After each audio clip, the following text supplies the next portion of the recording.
Las Vegas, Nevada, 1987. No meio da noite, Brad Olden e sua namorada Diane Swanson são acordados por um forte estrondo. O casal que está esperando seu primeiro filho fica chocado ao ver vários do que eles dizem ser alienígenas cinzentos cercando sua cama. Antes de termos tempo de reagir ao vermos os alienígenas no quarto, nós tínhamos ido. Eles nos levaram a bordo da nave, me colocaram em cima da mesa e a colocaram do meu lado direito. A puseram numa posição parecida que as mulheres ficam quando fazem um exame no ginecologista. Percebi imediatamente o que estava acontecendo. Eles estavam tirando o feto. Eu não me mexia, não dava pra mexer a cabeça e nem nada. Eu não mexia meus olhos pra ver.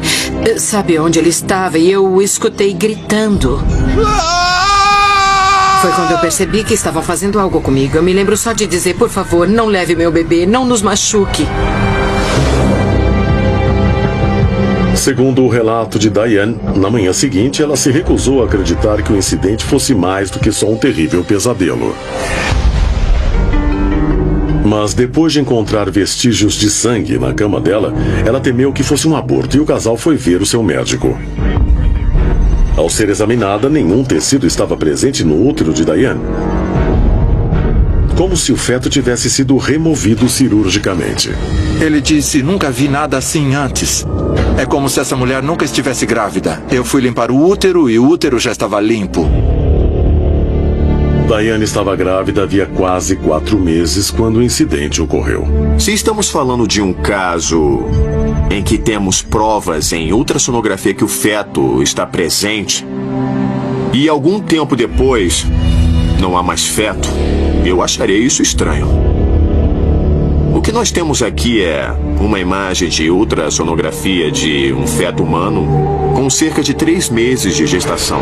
Se você medir o que chamamos de comprimento total, que é a maior distância da cabeça até o bumbum, ela tem de 5 a 6 centímetros, que é mais ou menos o tamanho de uma bola de beisebol. Poderia o corpo ter absorvido esse feto durante a noite? Isso é muito improvável. Como poderia o feto simplesmente desaparecer completamente, sem deixar vestígios?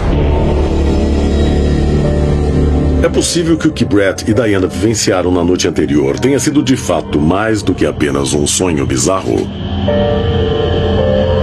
Na maioria das vezes, nós explicaríamos isso dizendo que a paciente teve um aborto espontâneo. Mas nesse caso, onde não houve muito sangramento e não houve muita perda de tecido, e mesmo assim o embrião sumiu, eu não sei explicar. Ficamos atordoados quando deixamos o hospital naquela noite. E demorou um pouco para começarmos a conversar se lembrávamos das mesmas coisas. 3 anos depois, Brad Olden alega que ele foi novamente visitado e abduzido por alienígenas cinzentos. Eu fui levado por 2 pequenos alienígenas para uma área que eu nunca tinha visto antes. Depois de alguns minutos, eu pude ver que ele era um híbrido feminino. Ela estava carregando uma criança pequena com ela. E quando se aproximou, eu também pude ver que a criança que ela carregava era um híbrido feminino. Eu senti uma ligação com a criança, o que me levou a crer que ela devia ter algo de mim. Parece haver muitas provas relativamente consistentes em relação a homens e mulheres abduzidos, de que eles têm algum interesse em nosso processo reprodutivo. Há também algumas provas de que os abduzidos foram colocados em contato com crianças híbridas em naves espaciais e que parecem ter algumas características humanas e algumas características que não são muito humanas.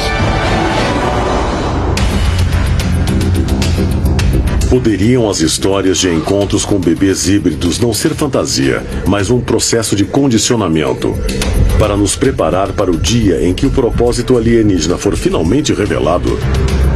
Mas se nós estamos sendo sutilmente e estrategicamente alterados, o que isso vai causar afinal?